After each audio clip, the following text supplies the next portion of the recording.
the undisputed king of screeching U-turns, Sir Keir Starmer, has excelled himself once again today.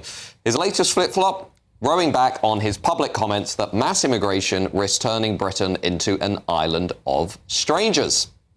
We risk becoming an island of strangers, not a nation that walks forward together.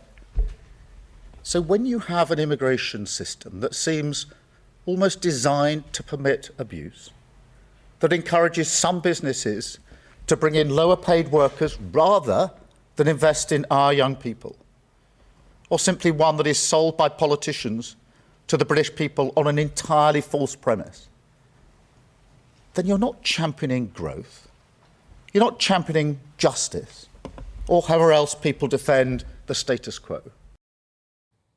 Yes, with Reform UK now surging in the opinion polls, Prime Minister Keir Starmer spoke out against the changing face of Britain just last month. But the act did not last long, with Keir Starmer today admitting that, and I quote, he deeply regrets his comments. By way of apology, he explains he failed to read the speech properly, as it came just hours after an alleged arson attack on his family home. Can this Prime Minister make his mind up about anything at all, I ask? U-turns seem to be one of the only reliable elements of his political DNA. First on the wildly unpopular cuts to winter fuel payments, and then just today, another embarrassing climb down on welfare cuts in the wake of a huge backbench rebellion. Keir Starmer seems to have completely lost control of his own party less than less than a year after coming into public office. But there's a crucial difference with Keir Starmer's change of heart on his Island of Strangers speech, and it is this. It seems to be the one recent area of government policy that the majority of Brits actually agreed with Keir Starmer on, and now he's turned his back on those voters. A recent Ipsos Mori poll found that 67% of Brits, two-thirds of the country, think that immigration is too high. Evidently, the Prime Minister now disagrees. But did the Prime Minister ever truly believe what he was saying in the first place? Because, Sir Keir, I think you were right. Both me and millions of voters across the country, we were on your side. A YouGov poll found that most people in this country agreed with the sentiment of his Island of Strangers speech. More than half of all voters thought what he was saying made complete sense. Mass immigration does not make sense economically. It is not making us richer. It's not making us more prosperous. And it's not making us safer, as we saw recently with that shocking story that foreign nationals are responsible for a quarter of all rapes and sexual assaults in this country. And mass immigration, it appears, is now underpinning this political revolt that is sweeping through British politics. The British people have watched record numbers of small boat crossings this year, coupled with a long-awaited admission that the rape gang crisis was covered up for decades. They can't get a GP appointment, their children are sent to increasingly divided schools, and the safety of their streets has become a very real and constant concern. Voters across the country thought, Keir Starmer, that you finally understood what they are worried about. But from what you said today, they appear to have been misled once again. Labour talks the talk, but doesn't walk the walk.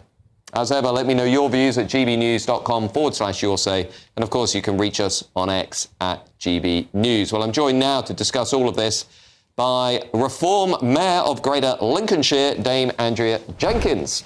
Andrea, this U-turn, what is it telling us about Keir Starmer, his leadership, and indeed the Labour Party? I think it tells us that he's been lying, actually, Matt, because, look, he's a lawyer. He's used to reading speeches. He's used to reading tons of papers.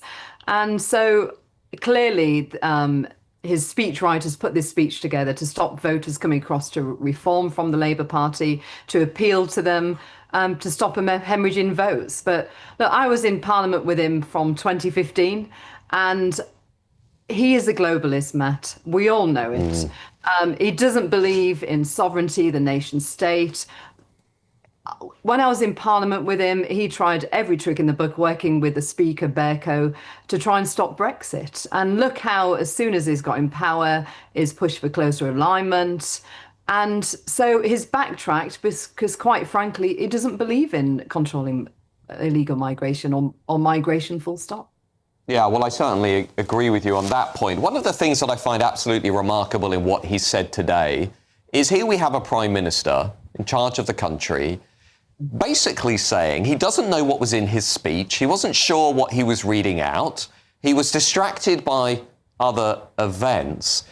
there's a question actually here about leadership and judgment, isn't there? It isn't just about the immigration stuff. We know the Labour Party doesn't believe in cutting immigration. We know the Labour Party constantly gaslights and misleads. But there's something deeper here with Keir Starmer about judgment and about leadership. I agree with you. But what I also think it is on top of that is, if you remember during the election, I think he said whatever was necessary to try and win, and he conned the voters, Matt. I mean, look how all the Labour literature had the Union flag on there. And is a globalist. That's not him. He'd want the EU flag on there.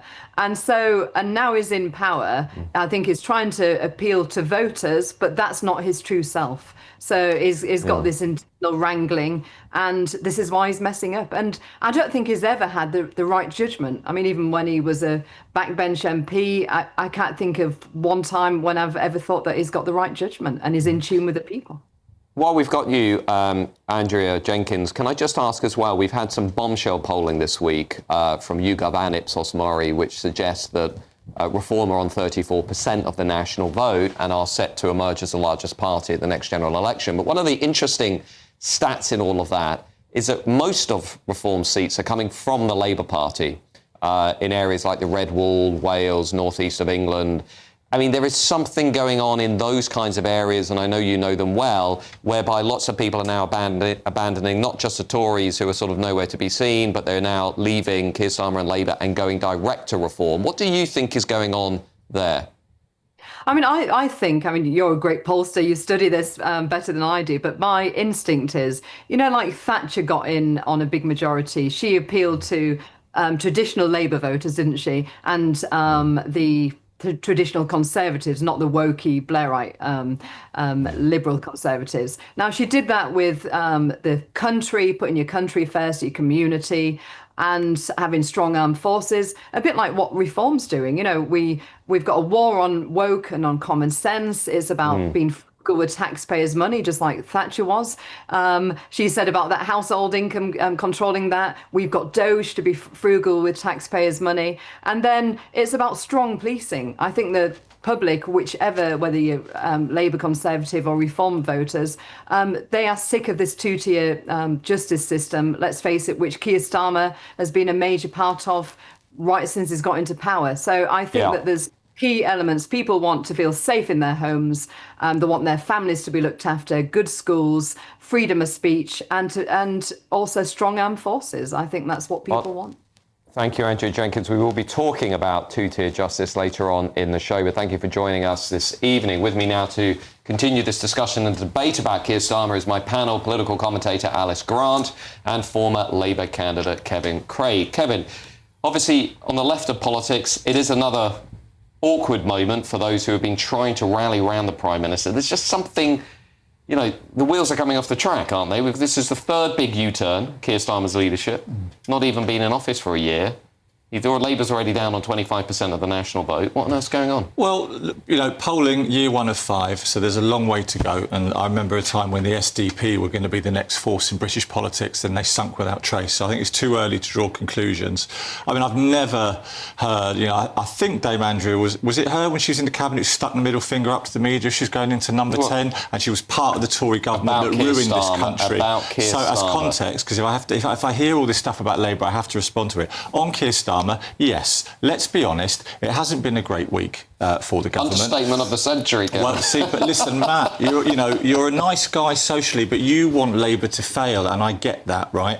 But Keir Starmer, on this issue, has had to listen to his backbenchers, and he's learnt some lessons. I would remind a lot of colleagues in the Parliamentary Labour Party that the reason that we are in government is that the British people trusted us with their money, and they trusted us to take good decisions, and they trusted us not to be divided and row amongst ourselves. Well, right? let's also, was it also the case that Labour was just simply not the Tories, and so people rallied around and we had that loveless landslide? But just briefly before we turn to Alice Grant, one of the issues as well here is on the polling. Actually, what Keir Starmer said in that speech, the Island of Strangers speech, is supported by more than half the country. So here's an issue where he seems to finally, I never thought I'd say this, but Keir Starmer finally being in touch with the country And it turns out that's the issue, that he says, well, actually, I don't agree with anything I said. I'm going to go back this way. Well, look, on the speech, I would say, at the time, that had gone away. I don't know why that's been reopened again. Labour wants to get immigration down and has been removing more people than in recent years the Tories got anywhere near. Allowing more people to stay wants to tackle immigration because they know that the working class does not benefit from uncontrolled immigration. Alice Grant. The speech initially resonated with people precisely because it addresses that sentiment which so many of us feel, that we are divided. More than ever, we cannot recognise community in nearby. There is no sense of unity in our country. The fact that he has made a U-turn is precisely what is in question here. That shows that he never believed initially what he was saying, and that is the issue, that he is the man, and as Andrea Jenkins told us, he's illustrated many times that he goes back on his word. He was the one championing a second referendum after the Brexit vote. He will say whatever he can to appeal to voters here, and he knows that the Labour Party is in a crisis. He's lost control. It's a disaster.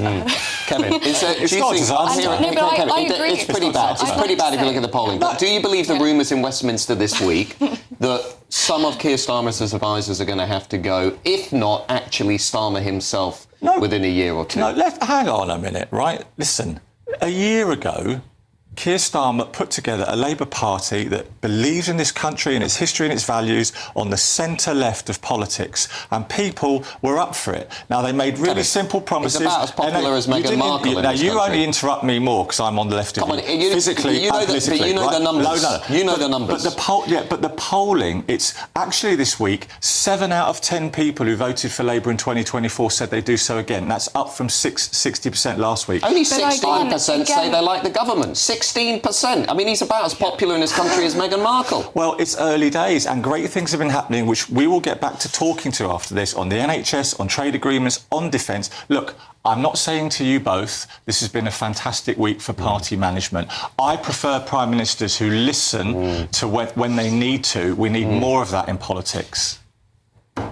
Alice Grant, all of this is just a massive opportunity for Nigel Farage and reform in those Labour heartlands, isn't it? Well, that's the thing, Kevin. We are seeing the meteoric rise of a party here, which is capitalising on the fact that there is no voice for the working class in Britain right now. There is no one standing up for their interests, and that has been the case for decades. The vote for Brexit was precisely that. It was a protest saying, we are sick of not being listened to by our leaders.